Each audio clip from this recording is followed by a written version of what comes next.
Hi, Jack Hopkins. I just wanted to take just a minute to talk about something that I've been seeing come up more and more frequently. And it's something that I think has the potential to be a problem if we don't nip it in the bud quickly. And that is, I see tweets that say something along the lines of, Biden needs to let somebody younger run, or we need a good solid candidate 10, 15, 12 years, 5 years younger. And here's the thing that I was about to say we have to understand, but the thing is, we don't have to understand, as it turns out.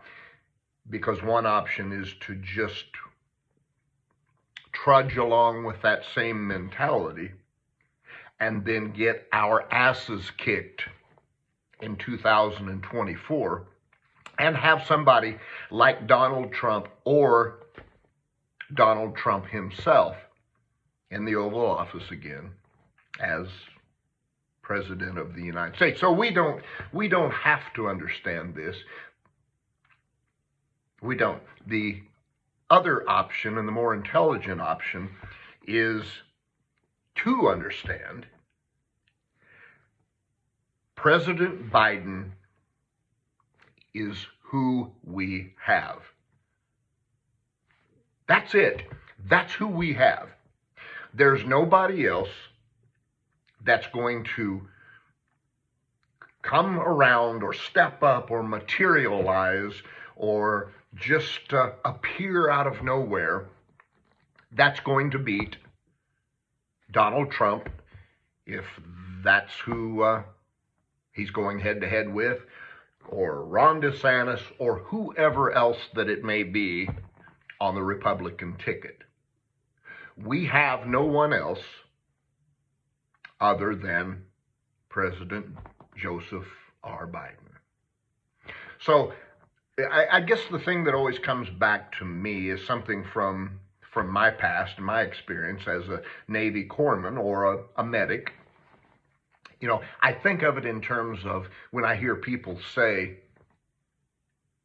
I wish we had a younger candidate. And I take that and I put that in the context of being a medic. Being somewhere where someone's life is hanging in the balance and you are the only one there on scene with that person. And whether they live or die depends on you and you alone. And in that moment, instead of taking action, instead of investing all of yourself in that person, in that moment, you sit back and say, God, I wish I had, and then name something that you know you don't have and won't have, and let them die. Because as a medic, I was trained to look at what I did have, to look at what was available to me, and then plan path forward to give this shot or this person a shot at life by using what I had and pushing all thoughts of what I wish I had out of my mind. And just like in the case of a medic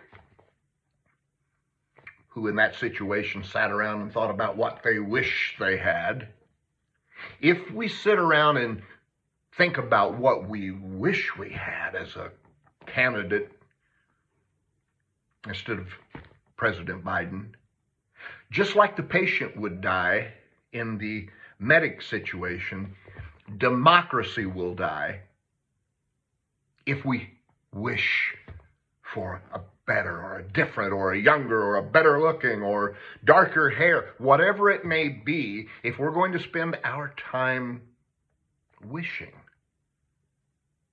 for what we wish we had, and democracy will die.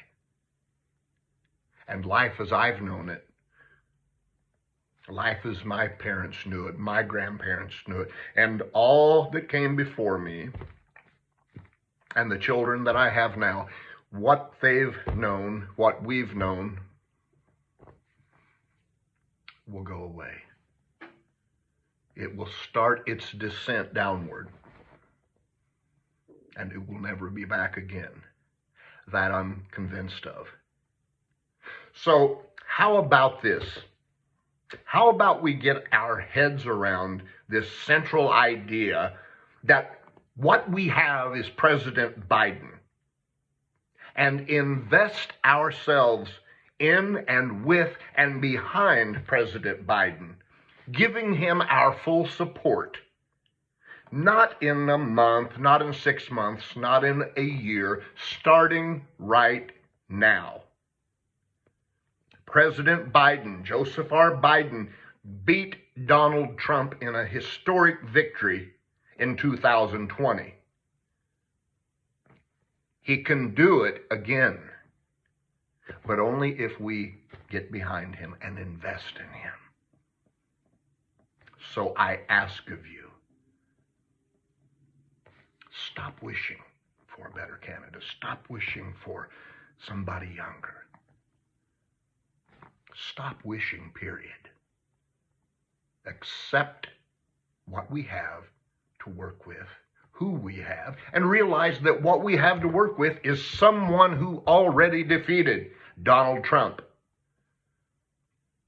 And let's defeat Trump or whoever's in that slot in 2024 and save democracy.